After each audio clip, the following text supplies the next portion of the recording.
What is going on, guys? In today's video I will show you the top 3 best builds in last Epoch Season 2. So in this guide I will give you a quick overview of the setup. Then I will explain what skills and upgrades should you focus on. Then as well we'll see what is the best gear and how to get it for the endgame. And then finally we will go over the passive tree, stats, your skill rotations, and even what idols and blessings should you use, so we would be able to get the highest damage possible and much more.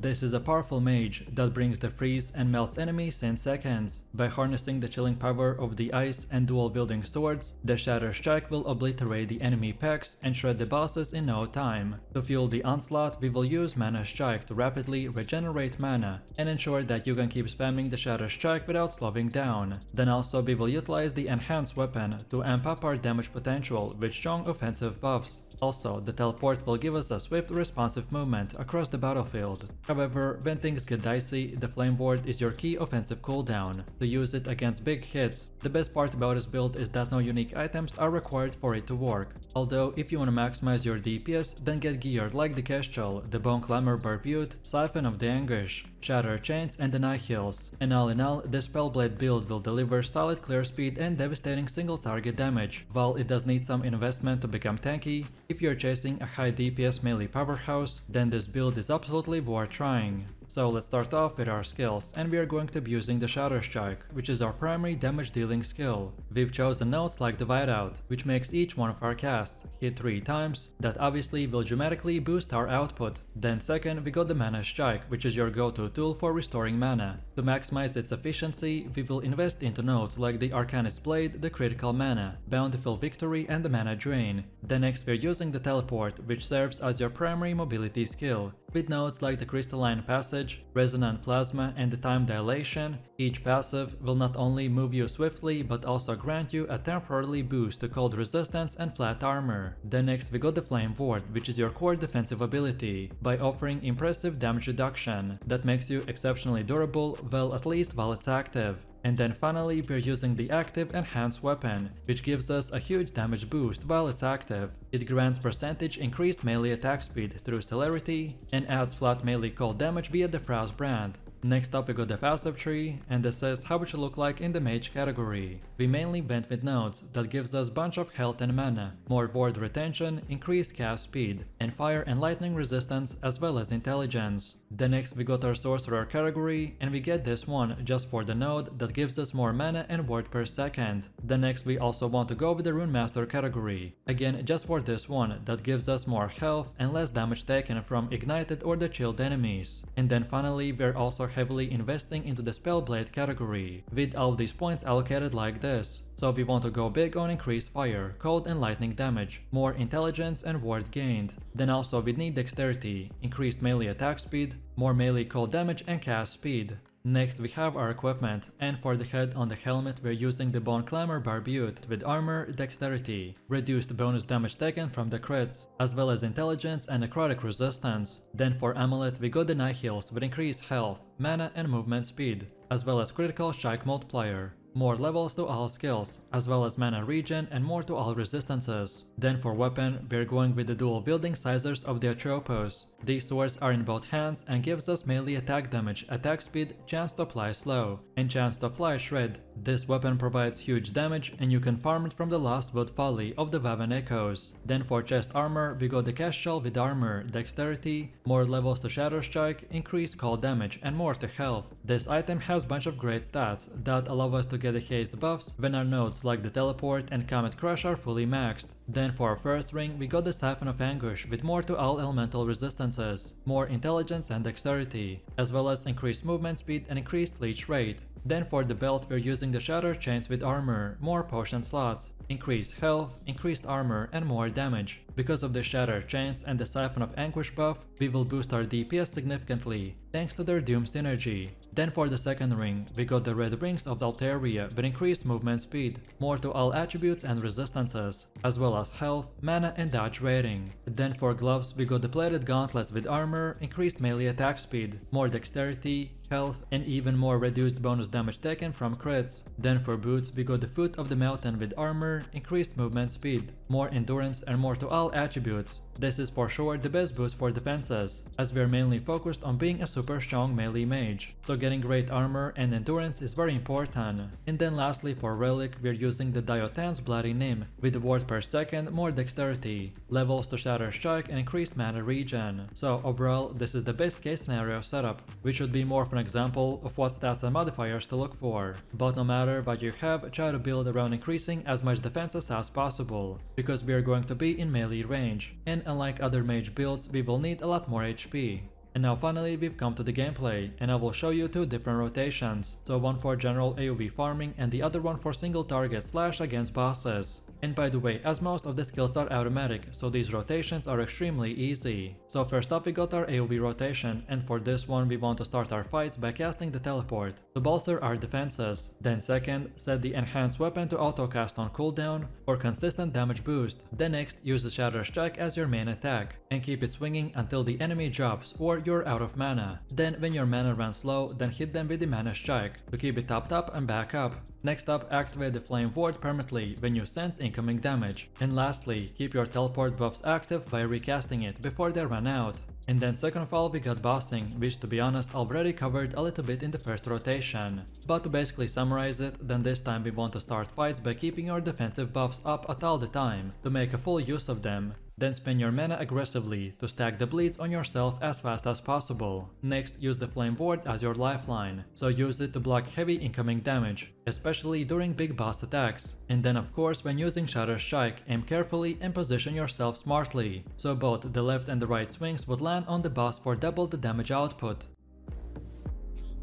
So, are you ready to become a walking storm? Because this is one of the most electrifying setups in the game, called the Lightning Swarmblade Druid. This build is an absolute beast, which transforms you into a deadly swarm of the blades that rips through the enemies with insane melee speed. It's fast, it's flashy, and it got a high voltage chaotic gameplay. And here's the twist, even though our gameplay revolves around the melee combat, it actually also scales with the lightning spell damage. So we are going to be not only slicing and dicing, but also throwing out magical spells every few seconds. And my most favorite thing about it is that no unique items are required for it to work. But if you got gear like the Stormcard Testament, Kulnivar's Claim or the Aurora's Time Glass, then this build goes from strong to absolutely busted. And overall we've got high dodge, near permanent stunts and solid tankiness to keep you alive while you shred. This build is perfect for the endgame, and it is insanely fun to play. So let's start off with our skills, and we are going to be using the Swarmblade, which is the core of our setup. This skill will turn us into a rapid striking whirlwind of destruction by triggering multiple tornadoes through the Wind Fury strikes. Then second we got Tornado, which is another core damage dealer in this setup, but with a twist. Instead of scaling its usual damage multipliers, the Tornado will shine by triggering the Storm Bolts through the Charged Storm node. Then next we're using the Maelstrom. The more you have it, the more powerful and versatile you will become. Passives like the Windsweep and Divine Fury will kick things off by granting Frenzy and the Haste, giving you attack speed and urgency. Then next we got the Armblade Slash, which is a fast and spammable strike that taps into the Serpent Strike tree for added synergy. To keep you evasive, Slither and the Shroud of Winter nodes will work together by stacking a massive amount of dodge rating. And then finally we're using the Gathering Storm, which is crucial for boosting your Storm Bolt damage and giving you that extra punch when it matters the most. Next up we got the passive tree, and this is how it should look like in the Primalist category. We mainly went with nodes that gives us bunch of attunement, lightning and cold resistance, increased health, increased spell, cold, lightning and physical damage. Then next we got our Shaman category, and we aim for nodes with more attunement, increased attack speed, increased lightning damage, and more to shared spell lightning damage. Then next we also want to go into the Beastmaster category, and this time just for this one node that gives us more strength. And then finally we are also heavily investing into the Druid category, with all these points allocated like this. So we want to go big on increased endurance, armor, increased damage, more to strength and attunement, increased attack speed, increased crit chance and more to health. Next we have our equipment, and for the head on the helmet we're using the Seed of the Yggdrasil with armor, critical strike multiplier while transformed, more mana and health. This helmet is good because of its high rage sustain, as damage dealt to mana before health will work also with rage. Then for amulet we got the Aurora's Time Glass with health, critical strike multiplier, endurance and increased attack and cast speed. This is for sure one of the best amulets for building a strong defense. Then for weapon, we're using the Kulnivar's Claim with a melee and spell damage, increased attack speed, increased lightning spell damage and more mana regen. We went with this one because it helps us to cap critical strike chance, as mana converting to ward when full does not affect rage. Then for the chest we got the Mantle of the Pale Ox with armor, more levels of Tornado, increased spell damage while transformed, and increased strength and movement speed. Then also for the offhand we got the one-handed axe, but for some reason this website would not allow me to add it. So just so you would know, we're using the Tempest Maw of the Acid one-handed axe, with increased melee attack speed, critical strike multiplier, and a chance to shred armor on a hit. We went with this one because of the Tempest weapon passive. Then for a ring we got the Phantom Grip with increased critical strike chance, increased spell damage and more attunement. This will significantly boost our critical strike chance and increased crit chance. The mana will scale with extended bolts and give us more levels to the Swarmblade form. Then for the belt we got the Brewmaster Buckle with a health and increased health, as well as vitality and endurance. Then for our second ring we got the Ivory Ring with necrotic resistance, attunement, more void and poison resistances, as well as increased spell damage. Then for gloves we got the Rule of the Simon with armor, void resistance, increased melee attack speed and fire resistance. Because of these gloves we are going to be able to cast extra tornadoes, which will trigger automatically. Then for boots we got the Transient Wrist with armor, increased movement speed, and physical, poison and necrotic resistances. And lastly for relic we got the Storm-Carved Testament with physical resistance, mana, more to spell lightning damage and lightning resistance. So overall this is the best case scenario setup, which should be more of an example of what stats and modifiers to look for. But no matter what you have, try to build around increasing attunement and mana, as our storm bolts will significantly scale from them. And now finally we've come to the gameplay, and this build is very simple, so I will summarize both AoE and single target rotations in one package. At the start of our fights we are going to shift into the Swarmblade form and get ready to unleash chaos. So use dive on cooldown to stack up as many maelstroms as possible by maximizing the power of the buffs they provide. Then go on the offensive with the Armblade Slash by triggering a flurry of tornadoes that stick to you and tear through the enemies in a whirlwind of destruction. And then when it's time for boss fights, then focus on keeping all of your defensive buffs active for maximum survivability. And don't forget to use the dive or evade to dodge those deadly telegraph boss attacks, because staying mobile and unpredictable is the key to staying alive. This is a powerful melee bruiser whose main playstyle is to call down the sacred fire through the Judgement skill by creating consecrated grounds that scorches enemies where they stand. This build focuses on spamming skills by dealing fire spell damage over time through the consecrated ground, while also generating mana by using vengeance. Stacking multiple stacks of the concentrated ground will provide tremendous healing, which makes you incredibly hard to kill. Holy Aura and the Symbols of Hope will offer a passive bonuses, while Healing Hands not only restores our health and generates ward, but also doubles up as our movement skill. And one of my favorite things about it is that no unique items are needed to make this build work, but it can really shine with the right gear. So I recommend to use items like the Transcriber Graver with the Wing Guard, Contents of the Mayesa, Immolator's Oblivion, Twisted Heart of the Inkeros, and Orion's Eye. All of this can take the build to the next level by combining serious DPS with exceptional survivability. But as I said, if you don't want to, then you can easily stick with the default gear. So let's start off with our skills, and we are going to be using Judgement, which is our main spammable skill, which damages enemies and provides a lot of healing. Then second we get the Vengeance, which is our main mana generator, thanks to passives like the Time and Fate that gives us mana gained when we use Vengeance and hit enemies. Then next we're using the Holy Aura, which is a strong support ability that provides powerful buffs. With our nodes we will mainly try to build even more defenses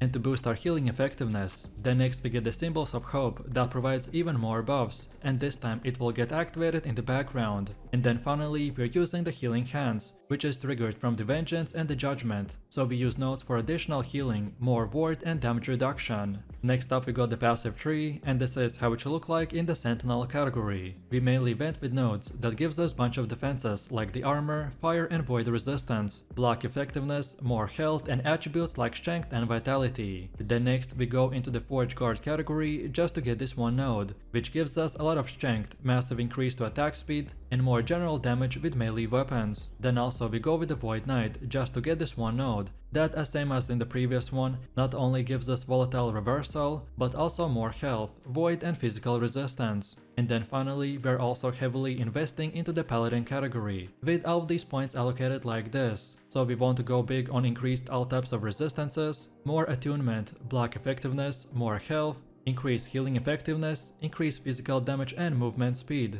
Next we have our equipment, and for the head we are using the Leon 9 Great Helm with armor, strength and more health. Then for amulet we got the Orion Eye with less damage over time taken, then increased damage over time dealt and more mana. We take this to boost our defenses to its maximum potential. Next we got the Transcriber Graver with the melee damage, increased melee attack speed and spell damage. And with tier 7 melee attack speed modifiers will boost its DPS massively. Then next get the Champion Regalia with armor, strength and more health. Then for shield get the Continents of Mayeza with the block chance and block effectiveness. Then for ring we are using the Flames of the Midnight with the Ward Decay, increased healing and increased elemental damage over time. We went with this ring to get 20% movement speed, while also getting additional fire penetration. Then for belt we got the Immolator's Oblation that gives us potion slots, health and even more increased health. Then for our second ring we got the Sun Wrath with the fire resistance, increased healing effectiveness and increased elemental damage over time.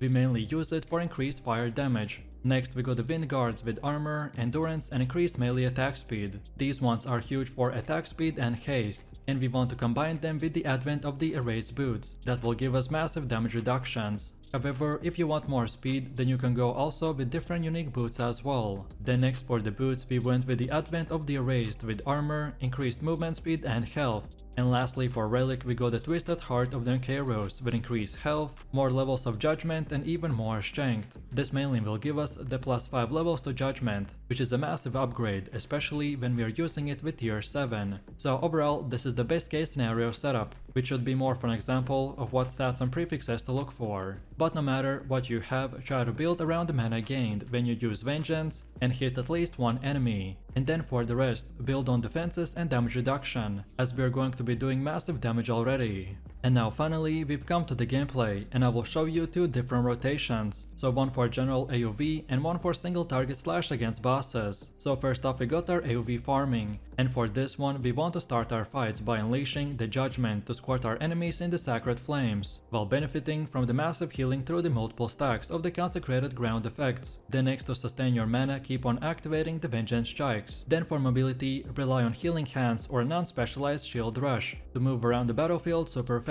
And also don't forget to trigger the Holy Aura, as it provides powerful buffs and bonus damage. But overall, as you can tell, this build is very simple and spammy, so the core of it is just to spam the Judgement and see enemies die in seconds. And then second of all we got the bossing, which to be honest I already covered a little bit in the first rotation. But to basically summarize it, then this time we want to start fights by maintaining all of our buffs and make sure that they stay up all the time. Then next, don't forget to keep saving the Healing Hands for clutch moments as a panic button. And lastly, if the boss is out of your reach and you need healing, then cast the Judgement, as the Consecrated Ground will restore your health for free.